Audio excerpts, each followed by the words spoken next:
Anda menyaksikan Apa Kabar Indonesia Pagi, pemirsa. Ledakan besar menghancurkan bangunan 4 lantai yang terletak di Jalan Jombang Raya di Kelurahan Pondok Pucung, Kecamatan Pondok Aren, Tangerang Selatan, Banten pada Rabu malam. Yang Anda saksikan ini adalah kondisi gedung saat ledakan hebat yang terjadi pada bangunan berlantai 4 yang seperti Anda lihat, porak-poranda. Dari pantauan di lokasi, terlihat serpihan material gedung bertebaran bahkan hingga ke jalan raya. Warga mengatakan ledakan keras terjadi secara tiba-tiba dan bahkan mengakibatkan kerusakan parah pada seluruh bagian. Dalam hasil pengecekan maupun olah tempat kejadian perkara, pihak petugas di Bom Gegana Polda Metro Jaya tidak menemukan adanya bahan peledak seperti bom di lokasi kejadian. Ledakan yang menghancurkan gedung tersebut merupakan perusahaan di bidang obat-obatan farmasi. Pada saat kejadian, ledakan tidak ada korban jiwa mengingat para karyawan memang sudah meninggalkan lokasi.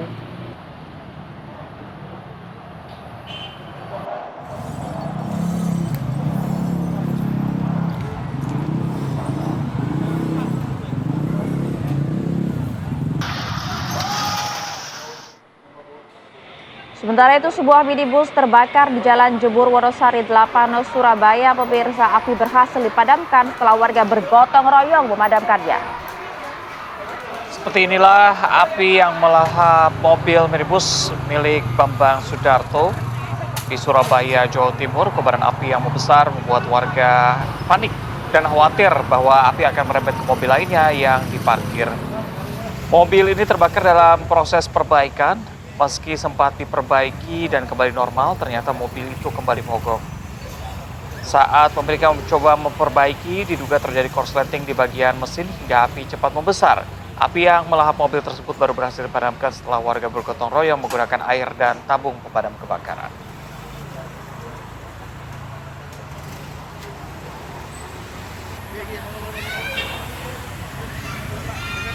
Neng Andi. Ano apa Pak Indonesia Pak? Assalamualaikum warahmatullahi wabarakatuh. Halo, assalamualaikum pemirsa, apa kabar hari ini? Waduh, habis begadang ya? Iya, agak sedikit ngantuk nih, sedih, ngantuk, tapi tetap harus semangat hari ini. Ya, tapi walaupun tidak kan kemudian sudah mencetak 2 gol lah paling tidak ya. Kita apresiasi juga upaya dari timnas yang sudah all out meskipun kemudian kondisi non teknisnya tuh banyak halangan rintangan sebenarnya kan kalau kita Masih lihat. ada satu lagi kesempatan, Ya. Jadi kita doakan yang terbaik dan juga bisa berikan semangat, tetap semangat untuk para pemain timnas kita ya. Dan pemirsa, kita memiliki kabar lainnya. Ini ada sekelompok geng motor bersenjata tajam dan juga sebuah pistol jenis soft gun yang melakukan penyerangan di sebuah warung kopi di kawasan Jati Baru, Tanah Abang, Jakarta Pusat.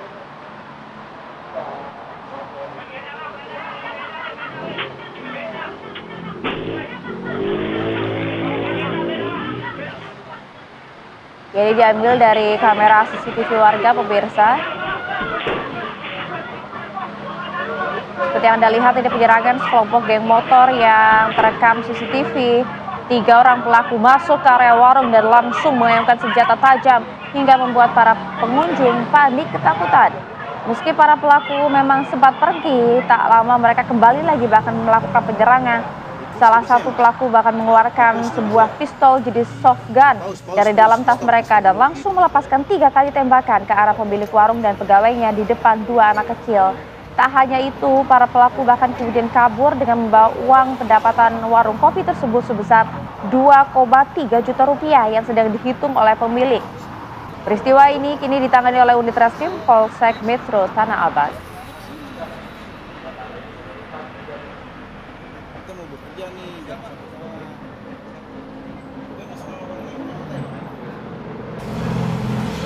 Ya, kalau kita bergeser sedikit ke kawasan Bekasi, pemirsa, ini ada aksi pencurian sepeda motor yang gagal melakukan aksinya karena diketahui tetangga korban. Pelaku yang sempat kabur akhirnya telah berhasil ditangkap. Nih, kamera CCTV warga kami tampilkan ya. Jadi dari rekaman ini, Anda bisa dengar juga tuh suara warga teriak maling ya. Ya, akhirnya warga juga berhasil menggagalkan aksi pencurian sepeda motor tersebut. Pelaku panik kemudian kabur melarikan diri, sementara warga yang mendengar teriakan langsung keluar rumah dan berhasil menangkap di depan pos RW setempat. Setelah ditangkap, pelaku kemudian diserahkan ke polisi dan kasus ini masih dalam penanganan Satreskrim Polres Metro Bekasi Kota. Nekat ya. Jelas-jelas ada CCTV di sana, kawasan padat penduduk, ternyata masih berani. Sebegitu penting ya.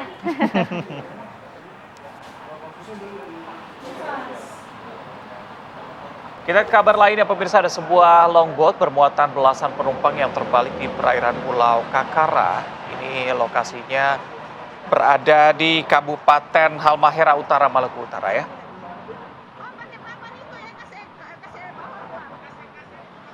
Seperti yang Anda lihat pemirsa, ini beberapa penumpang sempat berusaha menyelamatkan diri di tengah ombak tinggi sebelum akhirnya berhasil dievakuasi oleh warga sekitar. Informasinya ini sudah seluruh penumpang yang kemudian dilaporkan selamat setelah upaya evakuasi dilakukan juga dengan bantuan kapal lain yang berada di lokasi kejadian. Hingga saat ini kami memang belum mendapatkan ya keterangan resmi dari pihak terkait mengenai kecelakaan yang melibatkan longboat tersebut. Tapi sementara kalau ada konfirmasi dari Kepala Kantor SAR Ternate yang memang membenarkan peristiwa tersebut dan seluruh penumpang informasinya telah berhasil diselamatkan oleh warga.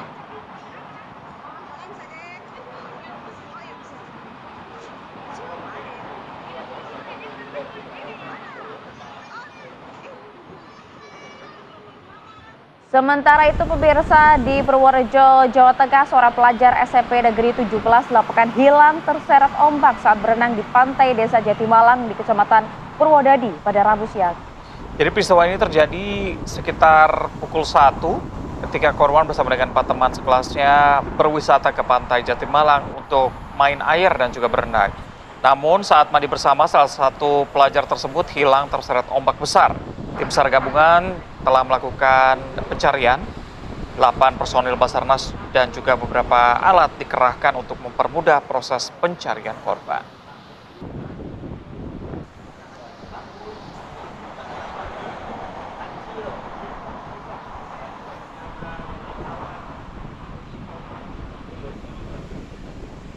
Kita kembali ke Jakarta, pemirsa, ada rumah berlantai 2 yang rencananya akan dibongkar untuk direnovasi, tiba-tiba ambruk di Jakarta.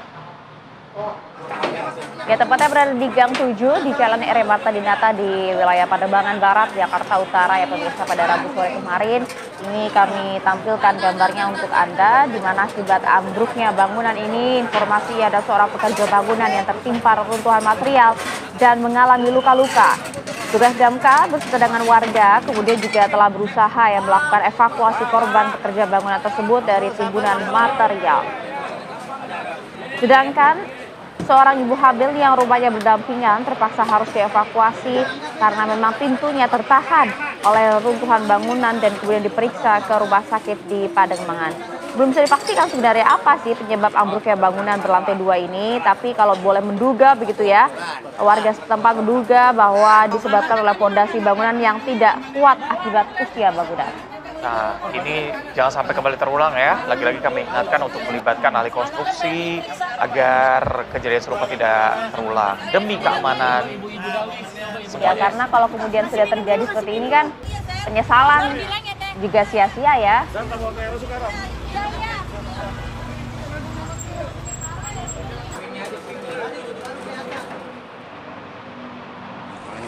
Ya pemirsa, kami coba ajak Anda beralih ke informasi kondisi hujan disertai dengan angin kencang. Ini ternyata merobohkan dari belasan pohon, bahkan hingga juga memporak-porandakan sebuah tenda hajatan pernikahan di Kabupaten Mojokerto, Jawa Timur. Aduh. Jadi tamunya nggak hanya warga tapi angin juga ya. Iya. Tenda dan juga bangku yang telah disusun rapi oleh panitia ini porak-poranda diterjang hujan disertai dengan angin kencang.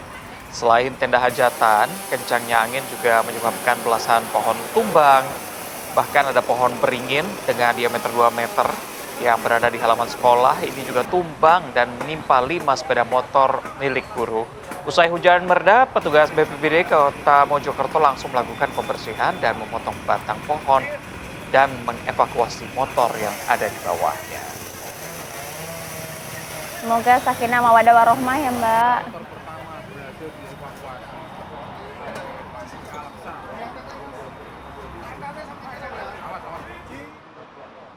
Seperti biasa jelang jam 7 kami ajak pemirsa untuk memantau bagaimana arus lalu lintas. Sudah ada rekan dari NTMC Polri, Bribtu Eklesia, siap melaporkan dari kawasan Kampung Melayu, Jakarta Timur. Selamat pagi Bribtu Eklesia. Bagaimana laporan kondisi arus lalu lintas di sana?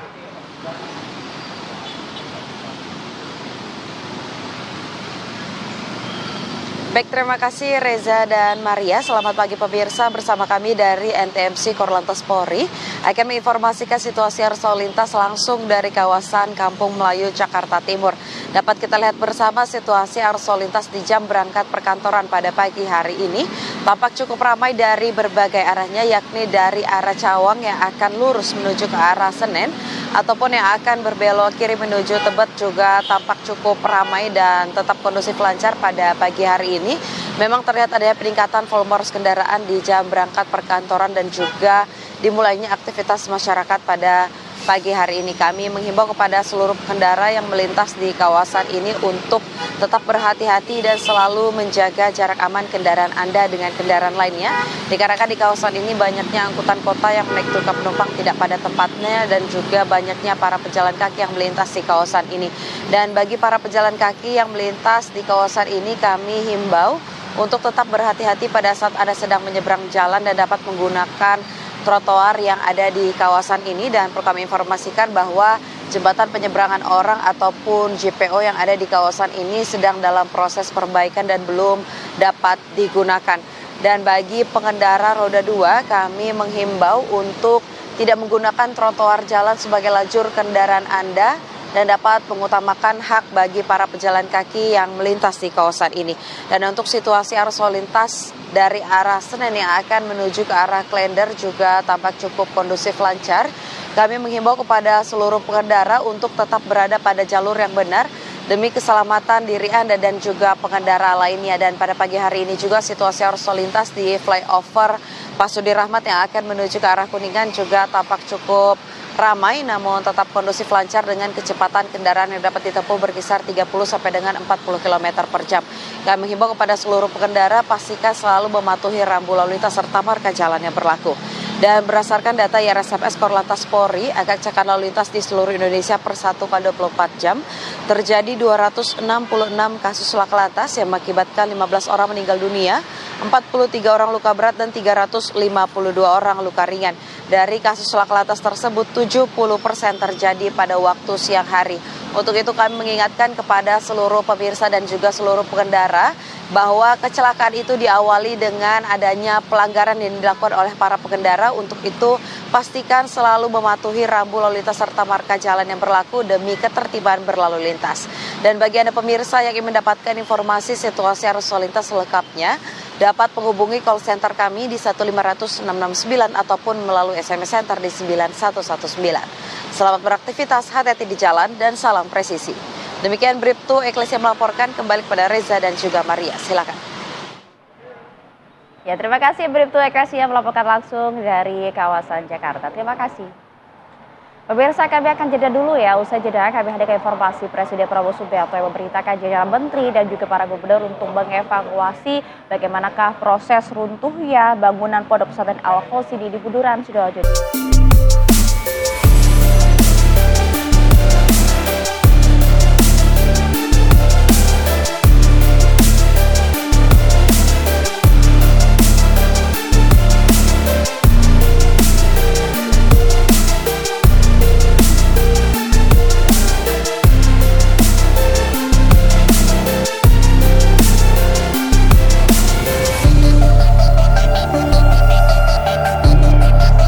Pejabat negara termasuk 10 duta besar luar biasa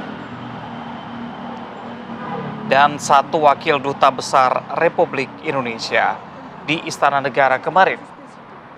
Dalam kesempatan ini, Presiden melantik Gubernur dan Wakil Gubernur Papua masa jabatan tahun 2025-2030, Matius Fahiri dan Aryoko Alberto Ferdinand Rumaropen. Selain itu, Presiden melantik Wakil Menteri Kesehatan baru, ada Benjamin Paulus Octavianus, seorang dokter ahli paru, serta Wakil Menteri Dalam Negeri Ahmad Wiyagus yang menggantikan Rifka Haluk yang ditunjuk sebagai anggota Komite Eksekutif Percepatan Pembangunan Otonomi Khusus Papua. Presiden juga mengambil sumpah Kepala dan Wakil Kepala Badan Pengatur BUMN Doni Oskaria, Aminuddin Ma'ruf, dan Terry Barata. Dalam kesempatan yang sama, Presiden juga melantik Dewan Komisioner Lembaga Penjamin Simpanan yang diketuai oleh Anggito Abimanyu Tak hanya itu, Prabowo juga mengangkat 2 asisten khusus Presiden, Diga Yuza Setiawan dan Agung Gumilar Saputra. Bahwa saya akan setia dan memegang teguh Pemirsa, Wakil Presiden Gibran Raka Buming Raka memimpin penanaman jagung serentak kuartal 4 yang digelar oleh Polri dalam rangka mendukung swasembada pangan di Desa Bantar Panjang, Tigaraksa. Jadi penanaman jagung ini merupakan komitmen dari Polri sejak awal untuk mendukung program swasembada pangan. Potensi lahan dari program ketahanan pangan Polri telah mencapai 1,19 juta hektar yang terdiri hampir 900.000 hektar maksud kami ini lahan binaan Polri dan lebih dari 300 hektar merupakan lahan baku sawah. Dalam periode Januari sampai dengan September 2025 telah menghasilkan 2,83 juta ton jagung.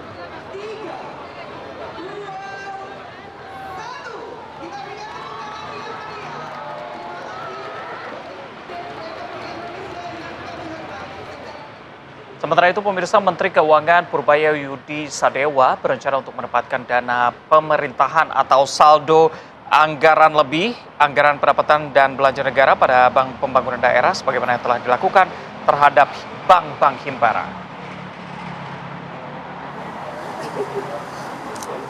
Jadi Menko Purbaya menjelaskan bahwa bank daerah menunjukkan minat untuk menerima suntikan SAL, diantaranya adalah Bank Jakarta dan juga kemudian ada Bank Jatim ya.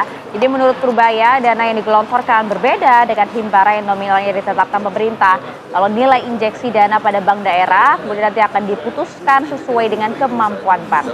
Sebelumnya pada September lalu kan memang sudah ada ya 5 himpunan bank milik negara atau himbara yang menerima dana suntikan sebesar 200 triliun rupiah dengan harapan dana tersebut dapat disalurkan sebagai kredit ke UMKM dan industri lainnya di Jakarta.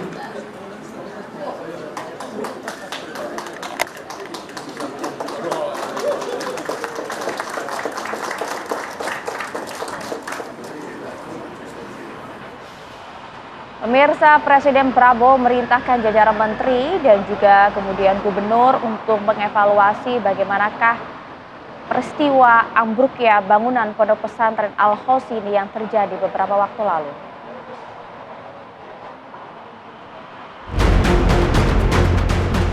Tragedi ambruknya Pondok Pesantren Al-Hosini di Sidoarjo, Jawa Timur turut menjadi perhatian Presiden Prabowo Subianto. Banyaknya korban yang tewas dan terluka hingga struktur bangunan yang abai terhadap dokumen legalitas dan persetujuan teknis yang bisa membahayakan terus dimonitor Presiden Prabowo. Selain itu, Presiden Prabowo telah memerintahkan kepada para menteri dan gubernur untuk melakukan evaluasi secara menyeluruh atas peristiwa ambruknya bangunan musola Pondok Pesantren Al-Hosini Buduran, Sidoarjo, Jawa Timur. Menko Pemberdayaan Masyarakat Muhaimin Iskandar menegaskan akan membentuk satuan tugas untuk mengevaluasi bangunan-bangunan pondok pesantren yang dinilai berpotensi terjadinya musibah ambruk. Kami akan membentuk satuan tugas pembangunan pesantren dimulai dari yang paling rawan. Dimulai dengan audit oleh pasukannya Pak Menteri PU. Audit, kita lihat data dari pemerintah daerah, data dari masyarakat, bahkan kita buka hotline. Pemerintah juga akan melakukan audit secara menyeluruh melalui koordinasi antar lembaga guna membahas bangunan pesantren yang konstruksinya belum memenuhi standar keamanan. Kita akan prioritaskan pesantren-pesantren yang memang sangat rawan dan sangat tua usianya. Pesantren-pesantren rata-rata didirikan jauh sebelum kemerdekaan. Pesantren di Sidoarjo ini lahir tahun 1915. Mayoritas fasilitas pendidikan keagamaan yang menampung ribuan nyawa dibangun tanpa dokumen legalitas dan persetujuan teknis. Dari 42.433 pondok pesantren di seluruh Indonesia, hanya 50 ponpes yang tercatat mengantongi persetujuan bangunan gedung atau PBG atau yang sebelumnya dikenal sebagai izin mendirikan bangunan IMB. Tragedi ambruknya pondok pesantren Al-Hosini di Sidoarjo, Jawa Timur menjadi peringatan keras bahwa Indonesia tidak bisa lagi menoleransi pembangunan yang mengorbankan standar keselamatan demi efisiensi biaya. Tim TV One mengabarkan.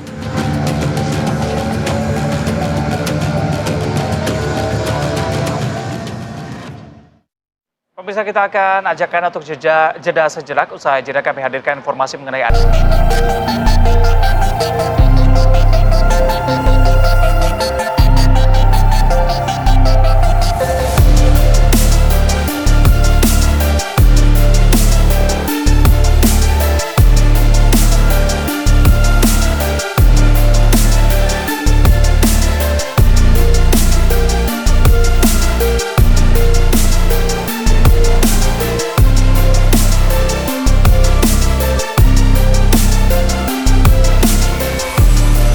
Pemirsa, kami hadirkan informasi Dinas Pemadam Kebakaran dan Penyelamatan Kota Makassar bersama dengan tim medis dari Rumah Sakit Labuan Baji Makassar. Maksud kami pemirsa, bau-bau menyelamatkan tangan seorang anak usia 3 tahun yang kemudian masuk ke dalam mesin penggilingan. Jadi petugas gabungan ini menggunakan alat khusus dan APD untuk membuka mesin giling dari tangan korban. Jadi bisa dilihat bahwa petugas kesulitan untuk mengeluarkan tangan sang anak dari mesin giling karena materialnya yang terbuat dari besi. Sebelumnya petugas juga sudah memberikan bius pada sang anak agar tidak merasakan kesakitan. Setelah berjuang lebih dari 4 jam, petugas akhirnya berhasil melepaskan mesin digiling daging dari tangan korban. Dan diketahui bahwa tangan anak tersebut masuk dalam mesin penggiling daging saat orang tuanya sedang membuat kue. Ya, kami ingatkan kembali bagi Anda yang memiliki anak dalam usia yang sedang aktif begitu ya. Jangan sampai lengah pengawasannya dari orang tua dan juga orang sekitar. Betul sekali.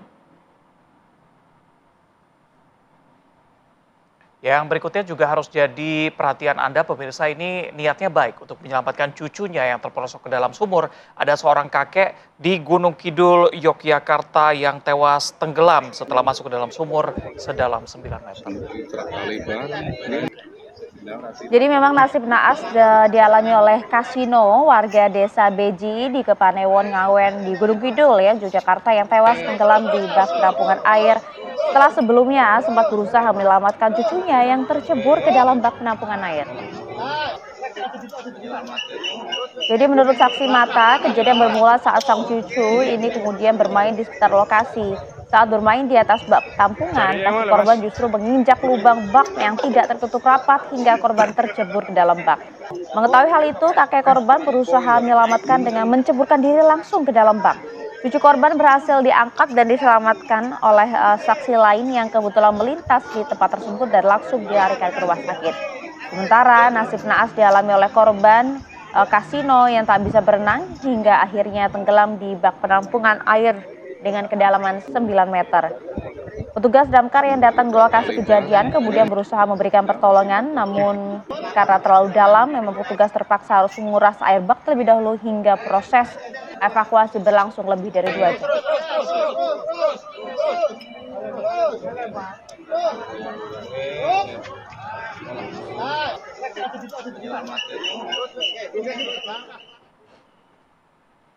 Sementara itu pemirsa, ratusan warga ini merusak 2 bangunan rumah yang ternyata begitu ya merupakan milik tersangka dugaan pembunuhan polisi di Dusun Nyur Lembang, Desa Jembatan Gantung di Kecamatan Lembar, Lombok Barat.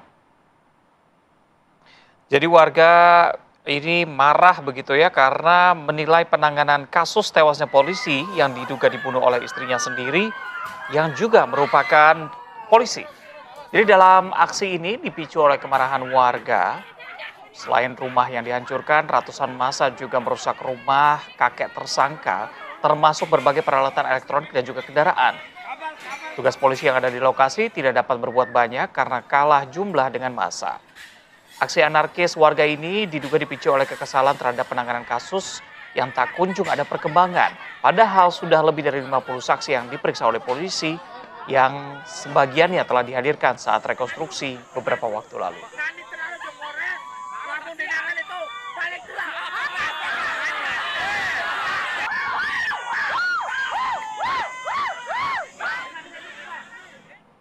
Dari Lombok kita ajak Anda ke Riau, pemirsa. Ada seorang ibu rumah tangga di Pekanbaru yang ditangkap usai ketahuan menjadi bandar narkoba dan menyembunyikan narkoba di dalam lemari pakaian di rumahnya.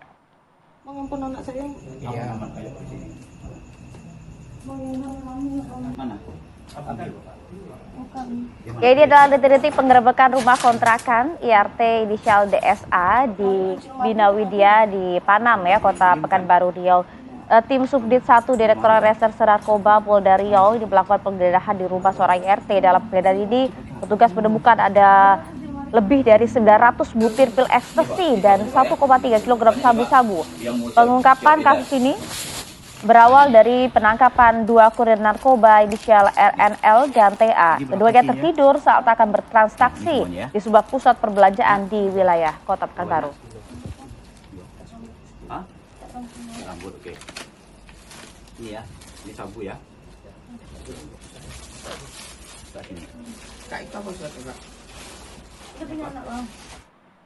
Informasi lainnya, pemirsa, kelompok kriminal bersenjata kembali melakukan aksi kejahatan bersenjata yang kemudian menyebabkan seorang pekerja yang sedang melakukan pengukuran jalan ini tewas ditembak di Kabupaten Intan Jaya di Provinsi Papua Tengah.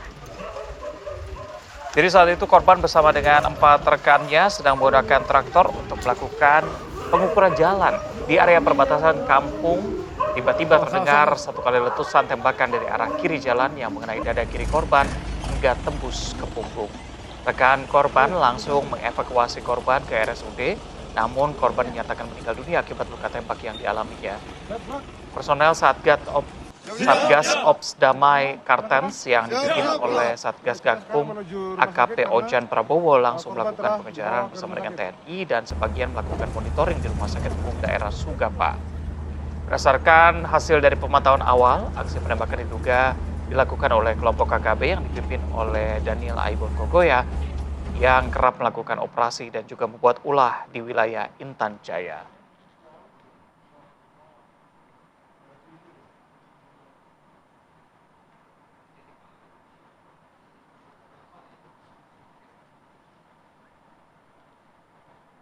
Pemirsa, ada puluhan prajurit TNI yang berhasil menggagalkan pencurian dan juga menangkap 3 pelaku pencurian kendaraan bermotor ini yang terjadi di kawasan tol Jakarta-Tangerang.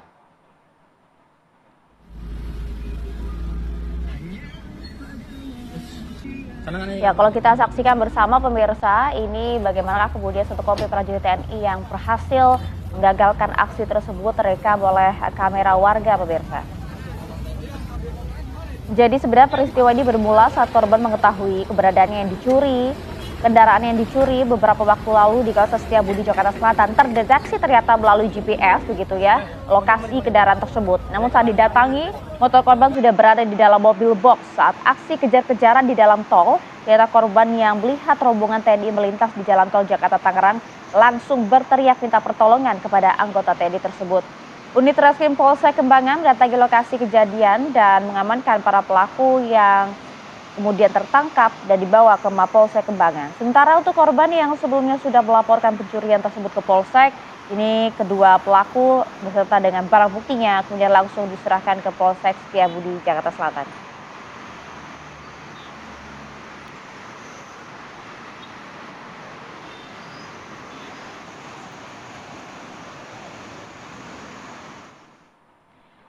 Ya, pemirsa, apakah seolah tak ada takutnya begitu ya, komplotan bajing loncat ini beraksi saat siang bolong bahkan di kawasan Kojang, Jakarta Utara. Pelaku ini ternyata mengincar besi dari truk yang sedang melintas di jalanan.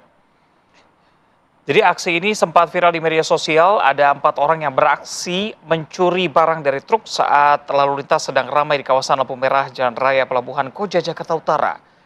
Bisa Anda lihat bahwa mereka terlihat menaiki truk lalu mengambil beberapa batang besi dari truk. Bermodalkan video viral itu, kepolisian dari Polres Metro Jakarta Utara akhirnya berhasil menangkap 3 tersangka. Polisi juga berhasil mengamankan barang bukti berupa besi hasil curian, tas ransel, topi, hingga uang Rp60.000 yang diduga hasil dari penjualan barang bekas tersebut.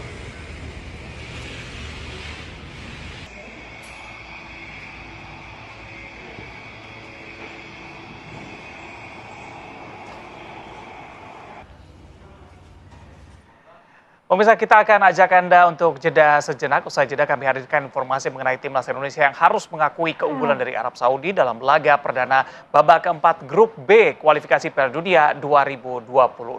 Skuad Garuda sayangnya kalah dengan skor tipis 2-3. Selengkapnya kami hadirkan usai jeda. Jadi ada 180 menit penentuan apakah Indonesia bisa melaju ke Piala Dunia. Harapan kita semua begitu ya. Ya 90 menit kan sudah berlangsung tuh. Sudah berlangsung. Tinggal 90 menit lagi nantinya sebagai penentu apakah kita bisa melangkah ke ajang Piala Dunia. Ya, lawan Irak nanti kan. Tapi kita bahas dulu nih yang semalam ini gimana nih nasibnya ini ya kan. Kemudian Indonesia ya kalah tipis dan harus mengakui keunggulan dari Arab Saudi ya. Dengan skor 2-3 kami sudah hadirkan ya. Ada Bung Erwin Fitriansa di sini untuk mengupas tuntas pertandingan tadi malam. Bung Erwin, selamat pagi. Selamat pagi. Waalaikumsalam. Ya, terima kasih sudah bergabung dan juga sudah tersambung melalui sambungan Zoom. Ini ada Bung Effendi Ghazali langsung dari Arab Saudi. Bung, selamat pagi Bung Ege. Selamat pagi Reza, Maria, dan Erwin. Selamat pagi Win, ini teman sama-sama di bola dulunya. Ya. Sering main bola bareng katanya tadi ya. Tanggaan Di mingguan bola maksudnya, di mingguan bola. Di mingguan bola maksudnya waktu itu. Bung Ege, langsung deh Bung, gimana menyaksikan tadi malam dengan skor 2-3 Bung? Iya, ada 4 atau 5 catatan ya. Yang pertama, memang formasi di babak pertama itu agak aneh. Memang tugas Erwin yang akan menjelaskannya. Tetapi formasi itu agak aneh.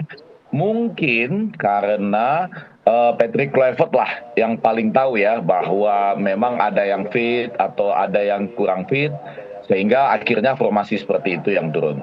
Yang kedua, nah yang menarik justru pada kenyataannya penonton kita itu jauh ya, mungkin 3 kali lipat dibandingkan saat kita satu sama dengan Saudi di bulan September yang lalu. Jadi boleh dibilang itu terbelah 2 Win antara hijau dan merah. Jadi kalau semula jatah kita 8%, ternyata enggak itu boleh dibilang nyaris hampir sama banyak. Kalaupun kalah, itu cuma kalah sedikit lah dari segi penonton. Datangnya dari mana-mana. Ya, jadi tuan rumahnya kan Muhammad Erlangga Garuda Saudi. Tetapi yang datang dari Indonesia kemarin dari Riau, Pontianak, Bali, Papua, semua ketemu dan saling mendukung tim nasional itu sampai sungguh-sungguh sampai detik terakhir. Jadi artinya kemarin itu tidak menjadi seperti kandang Saudi sepenuhnya. Boleh dibilang 50-50 lah gitu ya dari sudut penonton. Nah yang ketiga, faktor non teknis memang terjadi. Bukan pada wasit Muhammad Al-Ali. Jadi seperti yang pernah saya sampaikan kemarin juga Maria dan Reza ya. Saya nggak terlalu khawatir sebetulnya dengan Muhammad Al-Ali kecuali kalau kita seperti menjadikan itu tekanan buat kita sendiri gitu. Dia menurut saya tampil cukup adil ya. Nah yang menjadi tekanan itu adalah, ini nih menarik Win. Saya hitung Win ya, ada kurang lebih ya itu sekitar 30 kali ya pemain Arab Saudi itu menjatuh-jatuhkan dirinya Win. Ya berputar-putar gitu. Dan lucunya kalau dia jatuh, terus kemudian wasit Muhammad Al-Ali bilang, enggak jalan terus, dia bangun lagi. Larinya juga bisa kencang gitu ya. Nah ini kan faktor non teknik yang menarik juga untuk kita lihat ya. Dan ini ternyata di satu sisi seperti saya rasa nggak terlalu memancing emosi pemain kita, tapi memperlambat tempo ya. Ditambah lagi dengan kita baru merubah formasi kita itu di babak yang kedua. Nah poin yang keempat barangkali adalah hasil ini apapun alasannya masih seperti memberikan harapan bagi semua penonton Indonesia yang mengatakan akan kembali lagi datang untuk pertandingan melawan Irak ya 3 hari dari sekarang, tanggal 11 di sini atau tanggal 12 di Indonesia dini hari. Walaupun sebetulnya Win pertandingan awal itulah yang final ya, karena biar bagaimanapun kita tahu bahwa nanti dengan Irak itu ya kondisi Arab Saudi ini relatif bisa mengatur waktu istirahatnya lebih panjang, serta nanti dia akan membaca apa hasil pertandingan kita dengan Irak ya, untuk kemudian mencoba mengamankan dirinya untuk lolos begitu. Nah poin yang kelima, tentu saja kemarin besar sekali harapan dari para penonton supaya akan ada perubahan formasi. Mudah-mudahan pada waktu itu nanti ya 3 hari lagi Kevin Verdonk sudah bisa pulih misalnya. Ole sudah lebih fit ya, bisa turun dari awal. Kemudian kemarin Dane James yang saya disampaikan sendiri oleh Erwin bahwa masih bermain Senin dini harinya ya di Eredivisie ya. Di Belanda itu misalnya melawan NEC itu juga kelihatannya tidak terlalu fit sehingga boleh dikatakan dari sisi pertahanan kita agak gampang diterobos kemarin. Demikian Maria dan Reza sebagai pembukaan. Oke, yang menarik mantap, adalah 5 poin tuh. jumlah penonton di sana hampir sama banyak begitu Iya, ya. tadi kan kita sudah khawatirkan soal mental di mana ya para pemain kita. Jadi kan? bisa ikhtiarnya sekalian datang ke sana mendukung sekaligus juga ibadah ya. Ada yang umroh nih Bung Ege di sini nih. Jadi Bung Erwin, betul, Bung Erwin, tadi menarik. Bang Ege bilang bahwa yang menjadi catatan adalah salah satunya yang pertama formasi. Kenapa pemilihan formasi seperti itu kemarin? Ya, Agak aneh katanya tuh. biasanya ketika menghadapi Arab Saudi, kita kan sebenarnya bukan di round 4 ini yang bertanding lawan Arab Saudi. Kita di round 3 sudah main dan 2 kali nggak kalah. Ketika main di pertandingan pertama 1-1 skornya, main di Jakarta menang 2-0. Formasinya pakai 3-4-3 gitu ya. Nah, pilihan formasi itu kan hak prerogatif dari pelatih gitu ya. Ketika main dengan 4-4-2 dan banyak kejadian yang memperlihatkan bahwa oh ini nggak perform, ini nggak perform, itu akhirnya kan kita jadi mempertanyakan sebetulnya apa alasannya dipilih formasi 4-2-3-1 ya dengan 4 pemain belakang. Sebenarnya kalau sudah main gitu ya di beberapa pertandingan di round 3 itu formasi kan pakai 3, ada J.I.Z di tengah, di apitnya sama Justin sama Rizky Ridho. Nah ini kan mereka pakai 4-4-2 kemarin hanya J.I.Z sama Kevin Dix gitu. Jadi yang biasanya pakemnya baku dan sudah membawa hasil yang cukup bagus di round 3 kemarin, malah nggak dimainkan gitu.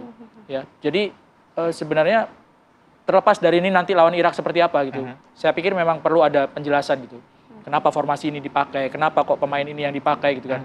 Karena kita kalau saya sebagai jurnalis, sebagai masyarakat, sebagai fans timnas, itu kan berhak juga tahu gitu. Betul. Kenapa kok Keputusannya kenapa ya? kenapa kok dipakai gitu. Kalau berjalan dengan lancar, oke gitu. Tapi ketika nggak berjalan dengan baik seperti semalam, harus ada penjelasan. Rasanya gitu. bukan waktu yang tepat untuk coba-coba ya? Iya, sama sekali bukan waktu yang tepat untuk coba-coba. Kalau mau coba-coba kemarin waktu lawan Lebanon, waktu lawan Taiwan kemarin itu ya coba-coba ya. Mau menang mau kalah ya itu uji coba kok. Tapi ini kan justru yang fase yang paling penting gitu. 180 menit menuju Piala Dunia itu. Ini udah deket banget langkahnya. 2 pertandingan lagi dan sekarang udah lewat 1. Yang sebenarnya bikin nyesek. Arab Saudi itu nggak tampil bagus kok semalam. Oh ya.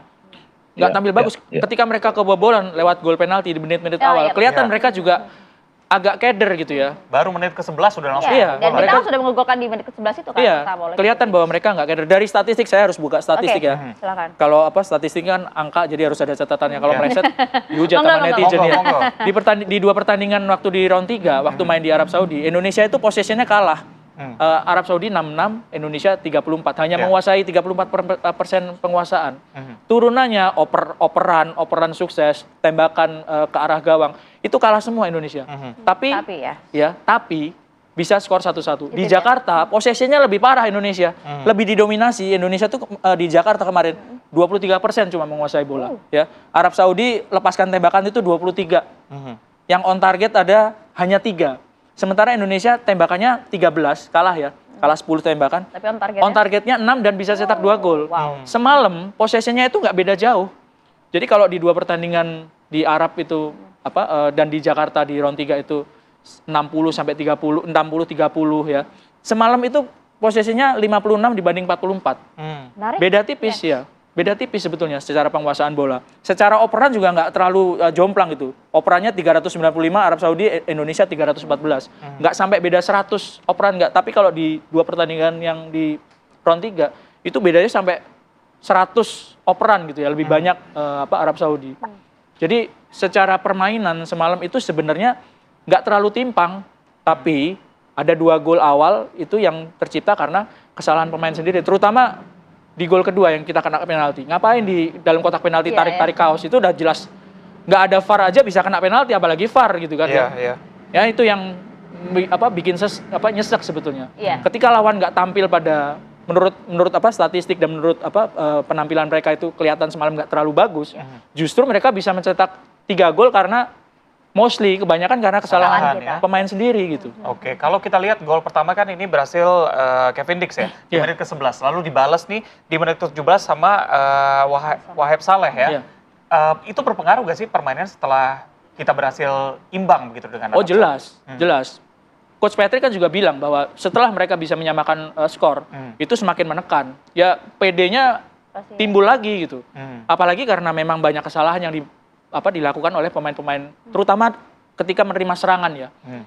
Di gol pertama itu kan awalnya dari lemparan ke dalam, bolanya hilang di daerah Indonesia sendiri, lemparan ke dalam, bolanya hilang, dikuasai oleh pemain Arab Saudi dan mereka bisa mencetak gol gitu. Jadi sebuah kesalahan yang sebenarnya bisa dieliminir gitu ya. Kalau kesalahan di lini pertahanan sendiri itu kan bahaya banget gitu. Iya, iya. Bung Ege, kan Anda melihat langsung di sana ya, dari faktor teknis maupun juga non-teknisnya secara langsung begitu. Jadi apa sih yang kemudian menyebabkan laga semalam berakhir dengan skor demikian gitu. Sedangkan kalau dilihat dari performa Arab Saudi kan juga bisa lah kita tandingi gitu. Ya, sekali lagi saya setuju bahwa Arab Saudi tidak tampil baik ya. Maksudnya tidak tampil segemilang yang kita bayangkan. Tetapi Erwin, para pemirsa, Maria dan Reza, yang mungkin itu sudah menjadi salah satu kekuatan dari Arab Saudi belakangan ini adalah lawan uji cobanya kan termasuk kuat-kuat tuh Erwin ya. Belakangan mereka uji coba dengan Makedonia Utara yang menggagalkan Italia ke Piala Dunia 4 tahun lalu gitu ya. Kemudian juga terakhir dengan Cekoslowakia 1-1 gitu. Jadi sementara kita lawan uji coba kita terakhir kan relatif enggak ya Cina Taipei gitu ya. Ditambah dengan Lebanon gitu. Jadi saya rasa setelah gol yang pertama penalti Kevin Dix yang luar biasa baik pada menit ke-11 itu, mereka masih agak tenang loh Win. Jadi masih berani bermain ya pelan 1-1 sambil kebetulan sekali lagi formasi yang aneh ini dengan gampang mereka terobos kadang-kadang dari sebelah kiri pertahanan kita, tapi lebih banyak masuk dari kanan Win.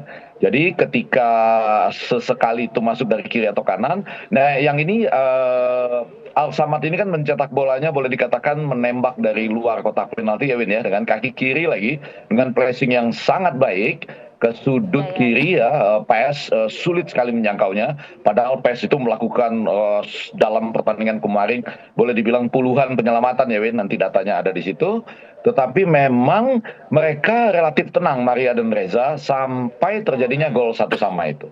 Jadi ada semacam tekanan-tekanan yang sudah mereka hadapi. Mereka sekali lagi uji cobanya dengan Amerika, dengan Meksiko tadi ya, Trinidad Tobago, kemudian barulah yang terakhir itu dengan Makedonia Utara dan juga dengan Cekoslowakia. Jadi saya rasa itu yang menyebabkan mereka mampu bangkit dari tekanan ketinggalan melalui gol yang penalti ini ya, yang luar biasa dari Kevin Dix. Kemudian akhirnya disamakan melalui gol Al Samad itu. Serta sekali lagi ini kita harus akui Firas Berikan ini tampil luar biasa ya, baik sebagai individu maupun ketika ditugaskan mengambil penalti. Hanya itu sebetulnya momen-momen yang penting dalam pertandingan kemarin. Selebihnya itu boleh dikatakan kita sama saja ya, mampu juga mengimbangi Arab Saudi, walaupun untuk tembakan shot on goalnya kita kalahkan Win ya. 13-3 mungkin ya.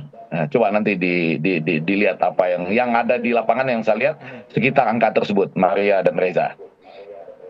Oke, ini yang cukup menarik tadi juga Bung Ege sempat menjelaskan ada faktor non teknis seperti jatuh terus bangkit lagi begitu ya. Kira-kira apa yang menjadi penyebabnya mungkin kita bisa bahas lengkapnya usai jeda, tetap bersama kami.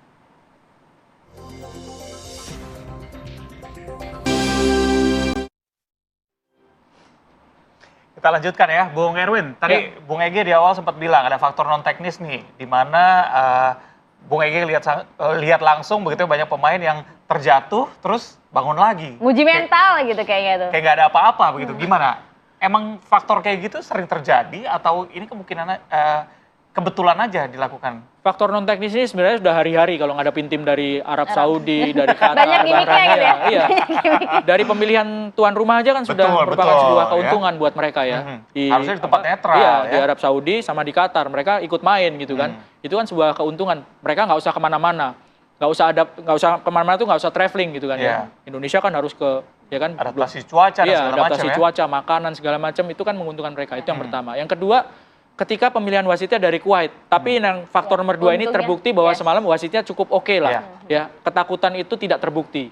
Nah soal guling-gulingan itu ya udah makanan kalau ngelihat kalau pertandingan lawan tim dari Arab itu seperti itu, mereka mencoba memancing emosi ya kan, guling-gulingan ketika sudah unggul mereka ulur-ulur waktu itu sudah merupakan sebuah hal non teknis yang harusnya dan saya yakin pemain Indonesia itu udah terbiasa gitu menghadapi seperti itu. Ya kan kita kan memang sebelumnya kan sempat cukup percaya diri lah menghadapi laga ini begitu. Tapi pada saat di lapangan dengan formasi yang dinilai cukup janggal begitu, tidak menggunakan formasi sebelumnya yang dinilai sukses gitu. Apa ya alasan Patrick Kluivert kemudian baru berubah formasinya kan baru di babak kedua tuh, Bu? Ya setiap pemain kan setiap pelatih kan pasti punya filosofi ya, punya game plan. Ya mungkin game plan-nya Patrick berani untuk memakai formasi ini gitu ya. Dia bermain di Eropa kayak gitu? Fleksibel sih sebenarnya ya. Tergantung lawannya, tergantung pemainnya yang fit siapa aja gitu kan ya, dengan disesuaikan dengan lawan. Tapi seperti semalam itu memang akhirnya menjadi menimbulkan pertanyaan gitu. Oh ternyata formasi dengan formasi 4 pemain ini kok ternyata lebih gampang ditembus sama Arab Saudi gitu.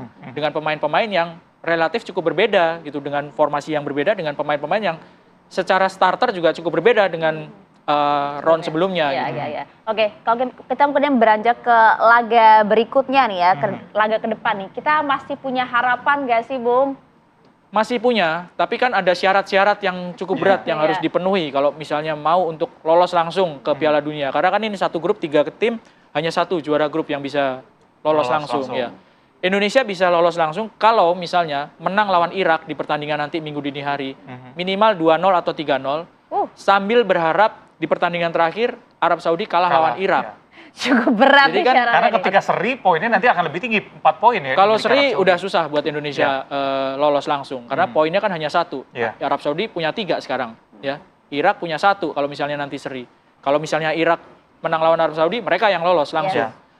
Jadi untuk lolos langsung harus jadi juara grup. Tapi untuk jadi runner up itu juga masih bisa, nafasnya agak panjang karena masih ada round 5 dan playoff.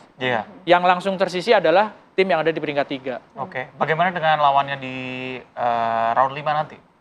Round 5 itu kan nanti lawan grup yang satu lagi, lawan runner up di grup satu lagi. Ada UEA, ada Oman, ada Qatar. Ya, Qatar ini ya modelnya kayak Arab Saudi, mereka tuan rumah, mereka duitnya banyak, itu harus diakui kan ya. Iya, foto-foto non teknis itu. Iya, non teknisnya juga kencang juga gitu ya. Lawan Oman atau UEA sama-sama dari Asia Barat juga gitu, yang faktor non teknisnya ya kurang lebih sama gitu ya. Jadi harus duel lawan runner up di grup satunya lagi. Ya, kalau kata Bu Ege tadi kan kita masih punya secercah harapan lah ya dengan laga ke depan gitu. Tapi kan cukup berat ya syarat-syaratnya Bu Ege. Belum lagi kan kita lihat dari segi waktu kan timnas kita tidak punya cukup banyak waktu untuk pemulihan sebelum kemudian recovery jelang laga melawan Irak, Bu Ege. Ya, jadi akan tergantung pada 2 hal. Kalau untuk penonton nggak usah diragukan, rata-rata itu mereka yang datang ke sini sambil umroh misalnya memang menyiapkan diri sampai tanggal 11 itu. Bahkan tidak sedikit yang sesudah pertandingan langsung ke bandara untuk kembali ke Indonesia begitu. Dan jangan lupa Irak juga penontonnya nggak akan banyak. Jadi sangat mungkin Reza dan Maria, Erwin serta para pemirsa kita yang akan menjadi seperti tuan rumah itu melawan Irak ya. Penonton kita jauh lebih banyak, penonton Irak akan menjadi minoritas pada tanggal 11 waktu Saudi atau tanggal 12 dini hari di Indonesia. Tetapi betul, yang dibutuhkan sekarang adalah betul-betul sudah nggak bisa lagi mungkin main-main ya. Pakem yang diyakini Kevin Dick misalnya geser ke kanan, Rizky Ridho turun. Tapi sekali lagi tentunya Patrick Kluivert yang tahu persis ya di samping ini mempertaruhkan reputasinya, catatan-catatan dia selama melatih timnas kita, apalagi di jarak nanti tinggal 90 menit tambah mungkin additional time 7 menit tambah 7 menit ya, 104 menit barangkali ya, Erwin ya. Itu akan sekali lagi formasinya harus betul-betul tidak boleh lagi apapun selain mencetak kemenangan gitu ya. Jadi karena kita tahu Erwin di sisi lain Qatar ternyata juga tidak mudah ya, 0-0 kemarin ya dengan Oman misalnya. Jadi itu akan menghadapkan kita akan jauh lebih sulit kalau kita lolos ke babak atau ronde yang kelima, belum lagi nanti playoff-nya kalau saya tidak keliru itu dengan Amerika Latin atau wakil dari Afrika misalnya. Jadi sekarang kita harus mengatakan finalnya itu pada saat melawan Irak nanti ya, 90 menit ditambah 2 kali perpanjangan waktu.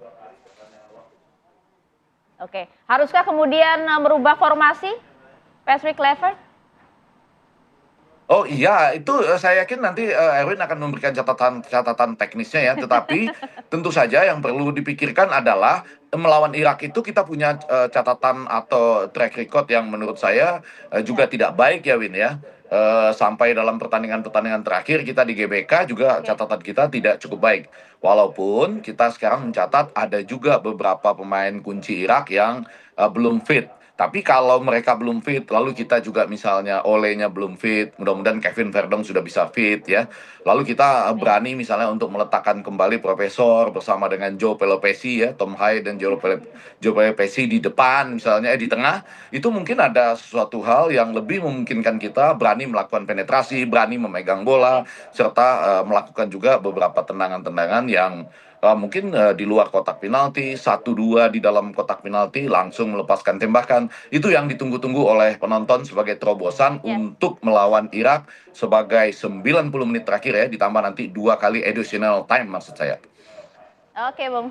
Baik, mungkin kita selain masyarakat Indonesia yang dari sini berdoa, yang di Tanah Suci juga yang lagi nonton juga kita harapkan doanya supaya nanti pemain kita bisa memberikan hasil terbaiknya ya. Nitip doa ya untuk timnas ya Bung Ege di Tanah Suci. Terima kasih Bung Ege dan juga Bung Erwin. Kita harapkan hasil juga yang terbaik nanti tanggal 11 ya. Oke pemirsa, kami jeda dulu, saya jeda. Kami hadirkan juga di informasi penolakan terhadap kehadiran atlet senam dari Israel yang akan berpartisipasi dalam kejuaraan dunia senam 2025 ini terus berlangsung di Indonesia. Sesaat lagi kami hadirkan untuk Anda. Pemirsa, atlet Israel dikabarkan akan berpartisipasi di kejuaraan dunia senam 2025 yang berlangsung di Indonesia Arena Jakarta 19 hingga 25 Oktober mendatang. Gubernur Jakarta Pramono Anung menegaskan penolakannya terhadap kehadiran atlet senam asal Israel. Ya, Indonesia akan menjadi tuan rumah kejuaraan dunia senam artistik 2025. Ajang tersebut akan digelar pada 19 hingga 25 Oktober mendatang. Federasi Senam Israel telah mendaftarkan untuk berpartisipasi dalam kejuaraan senam tersebut. Berkaitan dengan keikutsertaan tentunya dari atlet senam Israel, Gubernur Jakarta Pramono Anung menegaskan penolakannya. Pemerintah ataupun organisasi penyelenggara yang berencana mengundang atlet Israel harus mempertimbangkan kembali langkah tersebut. Dirinya juga menyatakan bahwa paling tidak seharusnya izin masuk untuk atlet Israel tidak perlu dikeluarkan sama sekali. Mengundang atlet Israel dalam kondisi seperti ini bisa memicu kemarahan publik.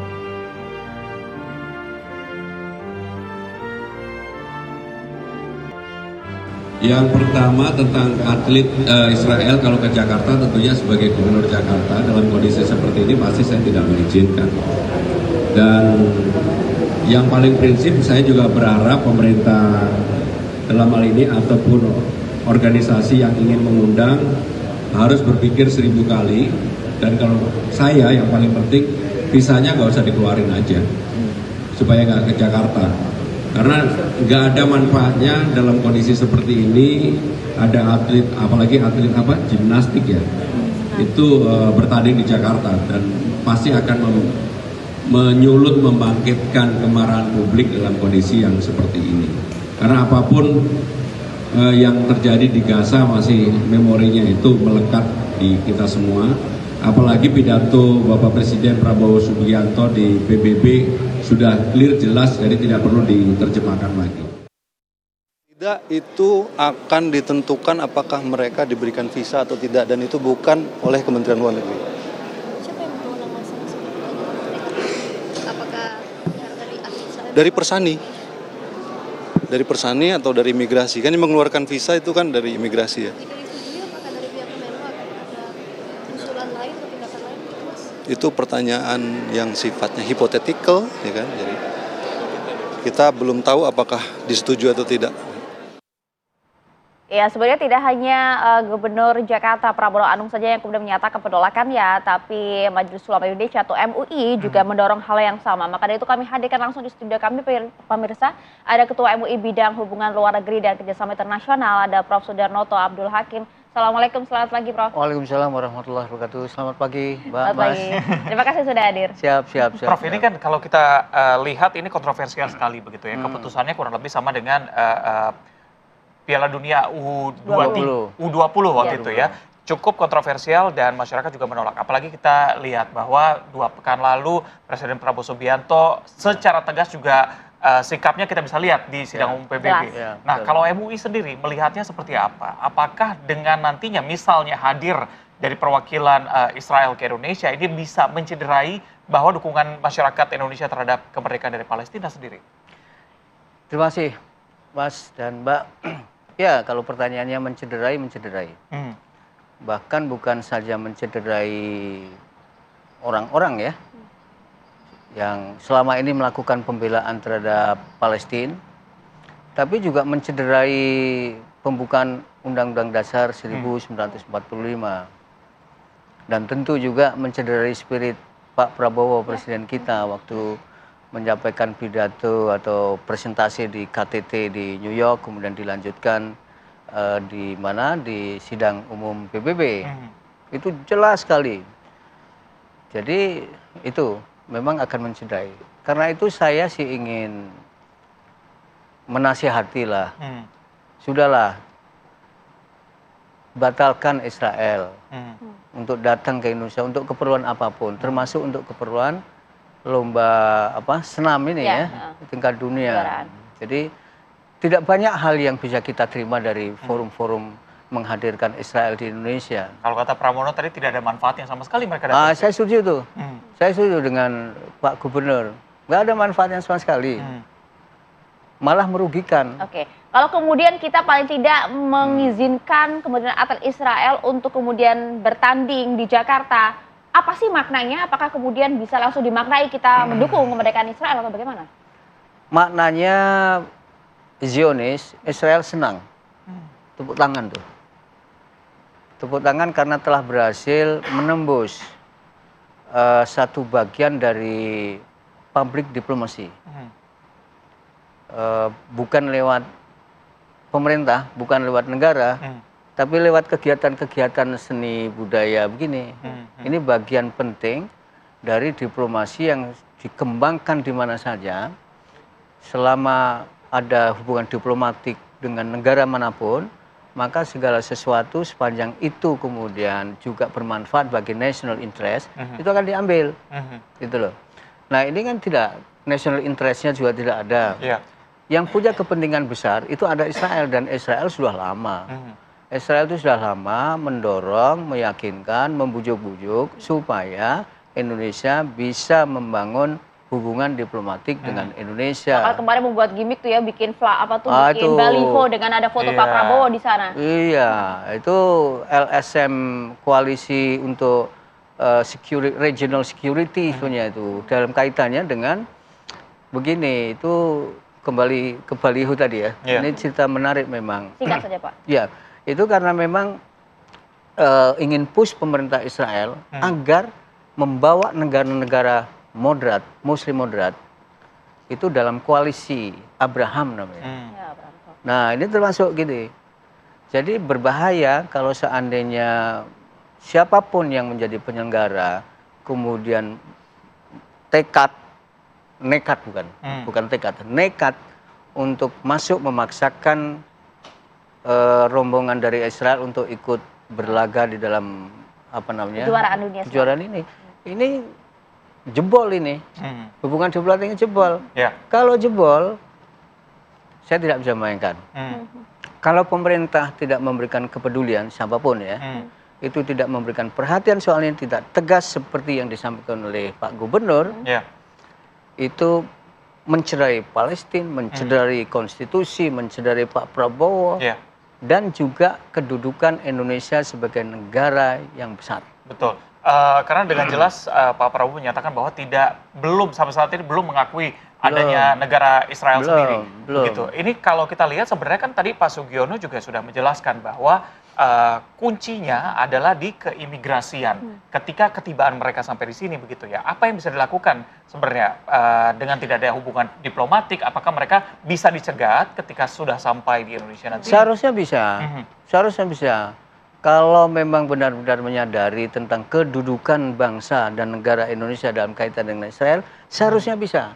Jangan juga berdalih dengan berbagai ragam alasan kemudian, wah kok rasanya kok nggak enak, wah ini nggak ada. Tapi begini Prof, informasi kami dapatkan juga akan ada gelar juga kan kejuaraan dunia Sambo Junior 2025 pada pekan lalu, bahkan visa dari tim atlet dari Israel juga sudah tidak dikeluarkan gitu. Artinya kalau Anda melihat dari beberapa aksi ini, akankah mungkin kali ini juga kemudian visa untuk atlet Israel juga tidak akan dikeluarkan? Sangat bisa, kalau menurut saya ya, sangat bisa.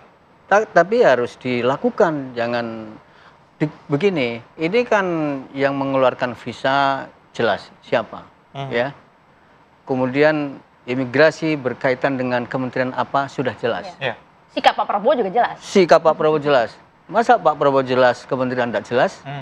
Masa Pak Prabowo jelas, bangsa Indonesia jelas, kemudian ada pejabat-pejabat tertentu, mudah-mudahan tidak ya.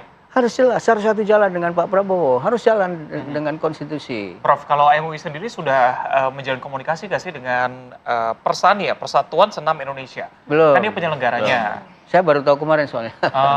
Jadi ada rencana seharusnya begini, seharusnya itu seperti kasus U20 dulu. Saya memang menyatakan di media bahwa pemerintah bahwa jangan jauh-jauh hari berkomunikasilah dengan ormas, dengan civil society, Muhammadiyah, NU, Majelis Ulama, untuk memberikan pandangan-pandangan tentang kemungkinan apa kalau U20 masuk. Gitu. Kami sangat terbuka. Dan kami juga sering memberikan masukan kepada pemerintah. Termasuk soal ini, seharusnya Persatuan Senam Indonesia itu juga punya sensitivitas lah ya. Mereka di Indonesia itu bukan hanya mereka gitu loh. Yang di Indonesia itu banyak orang yang membangun empati sampai hari ini. Empati kepada bangsa Palestina yang sudah hancur lebur. 2 tahun, sekarang sudah 2 tahun lebih 2 hari. Nah, ini mestinya harus dicamkan betul sama Persatuan. Tapi Prof, begini Prof, kan sudah ada juga kemudian rilis dari pihak Israel yang menyampaikan bahwa tolong dong pisahkan antara hal ini, isu ini, dan juga kemudian sportivitas olahraga. Jangan sampai kemudian merenggut begitu ya cita-cita dari para atlet yang sudah berjuang cukup lama untuk latihan gitu. Lagu lama, lagu usang. Dari dulu begitu. Tapi pernahkah FIFA Israel fair dengan pertandingan-pertandingan di tempat lain? Oh, itu yang pro Palestina diboikot tuh. Diboikot. Jadi kalau kita angkat ini memang Israel dengan kawan-kawannya ya ingin membangun narasi olahraga tidak ada hubungan dengan politik. Memang tidak ada hubungan politik. Itu salah satu kunci pintu masuk mereka untuk persoalannya bukan olahraganya. Persoalannya adalah orang Israel masuk ke sini apapun kepentingannya. Jadi jangan lupa, saya pernah ditanya, ini dalam kasus sepak bola, ini MUI kok ngurusi bola sih? No, saya nggak ngurusi bola. Main bola juga nggak bisa, nonton juga sesekali, ngerti juga nggak. Saya ngurusi orang Israel masuk ke wilayah Indonesia sementara tidak ada hubungan diplomatik. Nah itu, Israel selalu begitu. Memang lagu lama. Nah, kita harus mengerti lagu lama, lagu tidak lama. Nah, jadi pasti akan begitu, Mbak. Dia pasti akan coba, nggak cuma di Indonesia, nanti ketika ada acara di tempat lain dan segala macam menggunakan metode yang sama, sehingga tadi Prof bilang bahwa ini lagu lama begitu ya, sudah kembali terulang ya. Sayang sekali sebenarnya, kita juga sudah mengundang Persani untuk datang bersama kami pagi ini, namun ya tidak menemukan waktu yang tepat sepertinya ya untuk datang ke sini. Saya doakanlah siapa kawan-kawan Persatuan apa namanya? Persatuan Senam Indonesia merenung dengan sejuk. perhatikan Pak Presiden, perhatikan, baca pembukaan Undang-Undang Dasar 45, ikuti perkembangan geopolitik, ikuti nasib kemanusiaan yang terlunta-lunta. Ya, betul. Jadi refleksi diri supaya jangan sampai ini pertama kali nanti yang masuk, berikut-berikutnya nanti akan masuk lagi begitu. Begini, ya? Mas. Singkat, Pak. Singkat saja. Rekomendasi Anda? Kalau ini boleh, nanti anak-anak SMA diajak ke Israel, main gitar, tidak perlu ketemu presiden, tidak ketemu Netanyahu, orang anak muda datang ke sini. So that's it mean. Ini hubungan diplomatik. Stop. Nanti Peluang dan itu baliho berikutnya begitu baliho-baliho. Ya baliho dan lain-lainnya. Iya, dan kita sebenarnya punya wewenang itu ya untuk tidak melakukan visa itu karena wewenang kita ini semua, rumah tangga kita kok mau diintervensi orang lain itu. Dan bagaimana kita masih ingat ya pidato menggelora dari Presiden Prabowo, dan kami pun juga Tifwan sejak awal hingga saat ini terus mendukung kemerdekaan Palestina dan juga penolakan terhadap atlet senam yang kemudian akan berlaga di Jakarta. Pidatonya itu pakai begini-begini kan. Betul, terima kasih sudah bergabung bersama kami. Terima kasih. Prof. Sudarnoto Abdul Hakim, Ketua MUI Bidang Hubungan Luar Negeri dan juga Kerjasama Internasional. Assalamualaikum, selamat pagi. Terima kasih.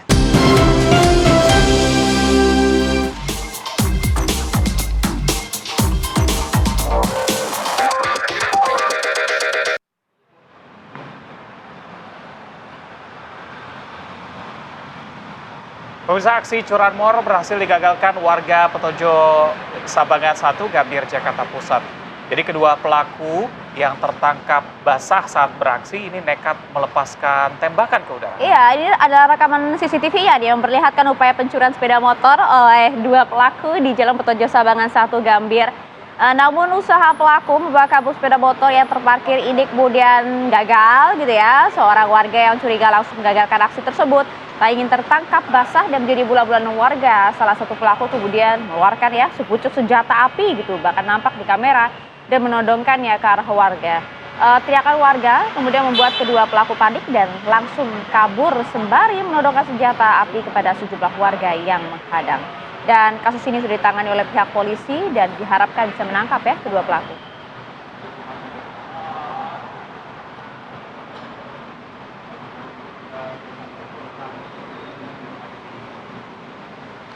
Ya, kita akan melihat langsung bagaimana tanggapan dari warga ya. Di sana sudah ada rekan Virgi Dainas di lokasi. Virgi, selamat pagi.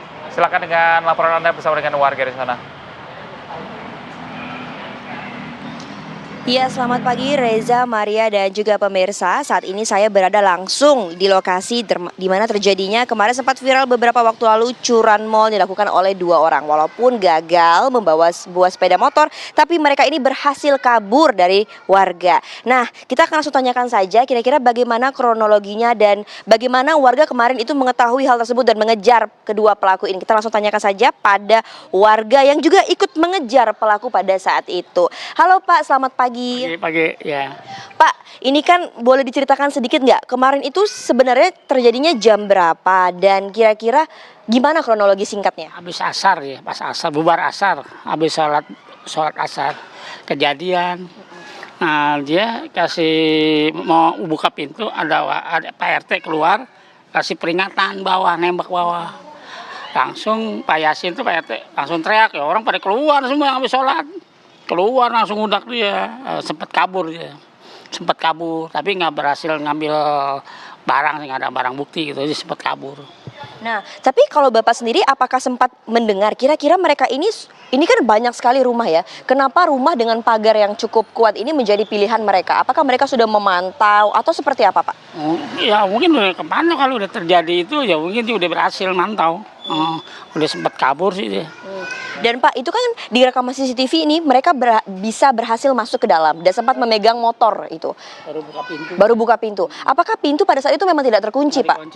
Pintu itu nggak dikunci, cuma dibuka, digeser. Pak Yasin langsung nyamperin, kasih peringatan, nembak ke bawah. Langsung kabur dia, siapa Yasin RT. Dia sempat kabur deh. Sempat warga sholat asar tuh sempat bubar sih, ngudak. Saya sempat ngudak gitu. Berarti saat kejadian itu Pak, memang senjata api yang digunakan itu berbunyi nyaring ya Pak ya. Nah, kira-kira saat menembak Tanya ini ada bekasnya, Pak? Ini ketutupan mobil tuh. Oh, ketutupan mobil ya pemirsa. Ini ada, namun sekarang ada mobil warga yang sedang parkir, namun memang bekas dari senjata tajam tersebut itu ada di samping. Nah Pak, setelah kejadian itu, kira-kira apa yang dilakukan Ketua RT pastinya untuk menghimbau semua warga, dan apa yang dilakukan warga ketika tahu kejadian ini ada di sini? Ya suara teriak Pak Yasin, maling-maling, orang pada bubar keluar. Sama suara tembakan. Suara tembakan bubar, orang bersolat ngundang. Tapi nggak berhasil, dia langsung kabur. Gitu. Berarti CCTV yang digunakan itu CCTV dari depan rumah ya Pak ya, berarti ya. Berarti bukan rumah Pak RT yang menjadi sasaran ya, tapi rumah warga kebetulan berada tepat di depan rumah Pak RT gitu ya Pak. Baik Pak, kalau dari Pak RT sendiri sudahkah ada himbauan pastinya untuk warga setelah kejadian ini? Sudah sih, udah banyak. Lebih berhati-hati ya? Iya, berhati-hati ya. Tapi sempat lagi tuh datang juga wartawan dari apa tuh ya, udah ada di HP. Iya. Pak, tapi kan kondisinya saat kami kesini ini warga cukup ramai berada di depan. Iya. Nah, namun saat kejadian itu dan itu sore hari, Iya, emang katanya kondisinya sedang sepi ya Pak? Sebelum ini kejadian tuh sepi, pas bubar asar, bubar sholat tuh baru suara tembakan keluar orang. Oh, jadi memang pada saat hari itu sepi ya Pak ya? Itu sepi, pas kejadian sholat asar suara tembakan, orang habis sholat keluar, dia kabur langsung. Ya bu, suara tembakan bunyi kencang. Oke, Pak, kami sedikit mengklarifikasi, berarti rumah yang menjadi korban ini rumah pribadi, bukan kos-kosan ya Pak ya? Oke, karena ada tersebar di beberapa media ini merupakan rumah kos-kosan, ternyata ini rumah pribadi. Dan yang diserang adalah Pak RT yang ingin berniat menolong ya Pak ya? Baik, Pak Dul, terima kasih banyak sudah berkenan di wawancara, semoga kegiatannya lancar setelah ini. Iya. Nah pemirsa, itulah dia wawancara saya dengan salah satu warga yang bernama Dul, yang mana dia juga ikut mengejar pelaku yang kemarin sempat melarikan diri. Saat ini memang kondisinya Polsek Metro Gambir sedang bekerja untuk menangkap kedua pelaku yang terekam oleh CCTV. Namun memang pada saat itu tidak dapat terjangkau oleh warga, dikarenakan warga juga sedikit takut karena adanya senjata api aktif yang dibawa oleh kedua pelaku ini. Sekian yang dapat saya laporkan. Kembali ke studio, Maria dan juga Reza. Oke, baik, terima kasih laporan lengkap Anda Virgi Daidas langsung dari lokasi. Terima kasih.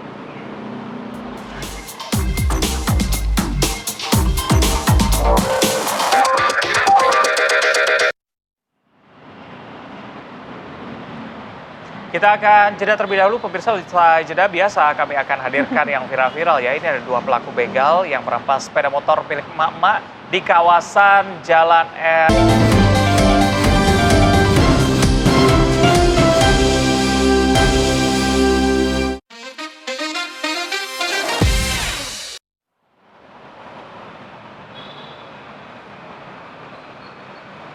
Ya pemirsa, kami hadirkan informasi viral untuk Anda. Dia ada diduga mengantuk seorang sopir truk kontainer kemudian kehilangan kendali bahkan hingga menabrak apel di pinggir jalan.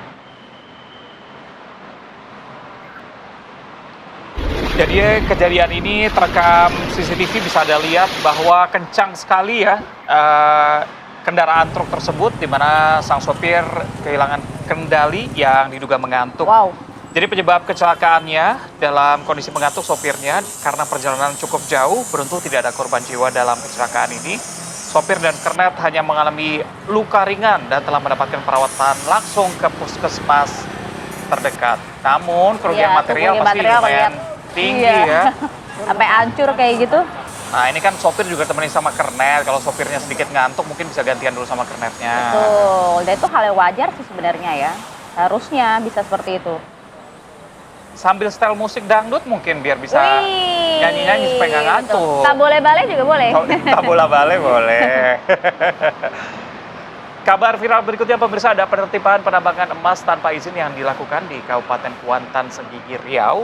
Ini sudah dilakukan namun mendapatkan aksi perlawanan dari warga, di mana mobil dinas dari Kapolres dirusak akibat diadang oleh warga. Waduh, sabar bapak-bapak, ibu-ibu, ada apa gitu ya. Ternyata aksi penghadangan ini terjadi dikarenakan sejumlah warga menolak dan bahkan juga sempat menghadang rombongan petugas serta mobil dinas Kapolres yang mengalami kerusakan cukup berat. Kaca depan dan belakang pun juga turut hancur ini ya. Ini bahwa pemerintah kan sempat menertibkan adanya rakit-rakit penambangan emas tanpa izin di wilayah aliran Sungai Kuantan di Kecamatan Cerenti di Kabupaten Kuantan, Senggigi, Riau. Jadi sejumlah warga menolak, kemudian tak kuasa melampiaskan emosinya begitu dan bahkan hingga mengakibatkan mobil dinas Kapolres ini hancur. Penertiban dilakukan sebenarnya karena aktivitas penambangan emas tanpa izin ini tuh sudah dinilai meresahkan masyarakat, bahkan juga tentunya dampaknya kan merusak lingkungan ya. Jadi memang pihak polisi melanjutkan kasus ini dan bahkan juga operasi pemberantasan penambangan emas tanpa izin kan masih terus digalakan ya di sejumlah daerah.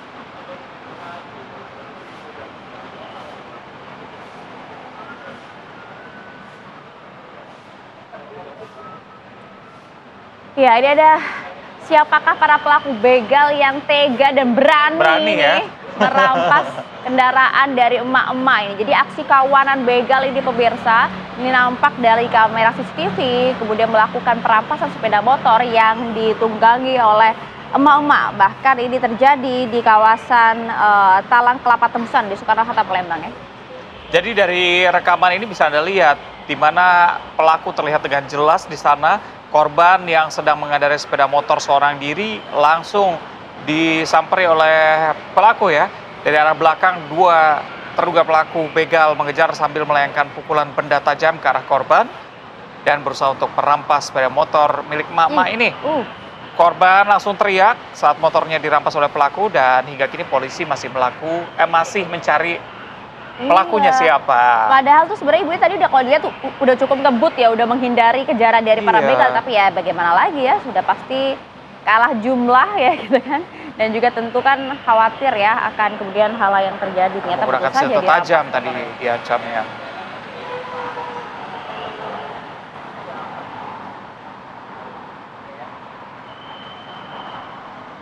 Berikutnya pemirsa, ada seorang maling yang mencuri 5 kardus kopi saset di toko kelontong terekam CCTV di Cilincing, Jakarta Utara. Nih kami tampilkan nih ya video untuk Anda nih. Dalam penjualnya ada apa enggak ya kan? Nah, dia melaksanakan aksinya nih. Menggotong 2 dus kapal api. Waduh, nih rekaman CCTV yang memperlihatkan bagaimana pelaku yang melakukan aksinya. Kok berani-beraninya lagi siang-siang banyak orang kayak santai aja tuh, berasa udah mesen gitu. Iya. Jadi memang pemilik yang kemudian sadar langsung berusaha mencegah pelaku yang memang waktu itu kalau kita lihat ini sempat mau kabur gitu ya. Tapi ternyata upaya tersebut gagal dan pelaku ini berhasil melarikan diri itu yang kami lingkari. Kalau ketangkep dihukumnya gampang. Apa tuh? Suruh minum aja 5 dus. 5 dus kopi diseduh langsung minum, habiskan sekarang ya. Biar ya melek 1 bulan tuh nggak tidur seperti ya. Aduh, tapi memang itu ya pentingnya punya CCTV ya.